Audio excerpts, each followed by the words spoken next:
Hello every one. ഇന്ന് വിദ്യാരംഭമാണ്. അപ്പോൾ ഒരു ചെറിയ പുതിയ തുടക്കമൊക്കെ വേണ്ടേ. അങ്ങനെ ഞാൻ പതുക്കെ ഒന്ന് ഫിറ്റ്നസ്സിലേക്ക് തിരിയുവാണ്. ഞാൻ നേരത്തെ അത്യാവശ്യമൊക്കെ ഫിറ്റ്നസ് ശ്രദ്ധിച്ചിരുന്നു.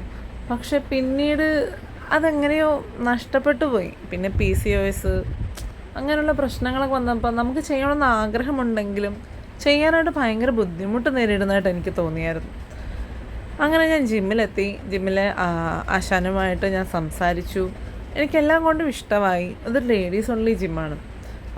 അതിൻ്റെ ഏറ്റവും വലിയൊരു കംഫർട്ടബിൾ സൈഡ് എന്ന് പറഞ്ഞാൽ, എനിക്ക് ഹസ്ബൻഡിൻ്റെ വീട്ടിലാണെങ്കിൽ അവിടെ അവരുടെ ബ്രാഞ്ചുണ്ട്, എൻ്റെ വീടിൻ്റെ അവിടെയും അവരുടെ ബ്രാഞ്ചുണ്ട്. അതൊരു വളരെ യുണീക്കായിട്ടുള്ള കാര്യമായിട്ട് എനിക്ക് തോന്നി. ഇതെല്ലാം കഴിഞ്ഞ് ഫ്രഷപ്പായിട്ട് ബാൾട്ടി മൂവി കാണാൻ വേണ്ടി പോയി. സത്യം പറയാലോ, ഈ ഒരുങ്ങി കെട്ടിപ്പോയതൊക്കെ വെറുതെ ആയിരുന്നു. എനിക്ക് തീരെ ഇഷ്ടപ്പെട്ടില്ല. പിന്നെ പുറത്തോട്ടൊക്കെ പോകുമ്പോൾ ഒരു സന്തോഷമല്ലേ. ഞാൻ എൻ്റെ ഹസ്ബൻഡുമായിട്ടാണ് ഈ മൂവിക്ക് പോയത്. എനിക്ക് ശരിക്കും കാന്താരയ്ക്ക് പോകണമെന്നൊക്കെ ആയിരുന്നു മനസ്സിൽ.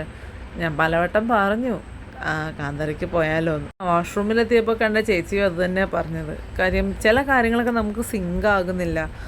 പിന്നെ ആ ഒരു ജോണറും നമുക്ക് അങ്ങ് ഇഷ്ടപ്പെടുന്നുണ്ടായിരുന്നില്ല എനിക്ക്. ഇന്ന് ഞങ്ങളുടെ വീടിൻ്റെ വാതിക്കലുള്ള പൂന്തോപ്പുപള്ളിയിൽ പെരുന്നാളായിരുന്നു. അപ്പുക്കുട്ടനുമായിട്ടാണ് ഞാൻ പൂന്തോപ്പുപള്ളിയിൽ പോയത്.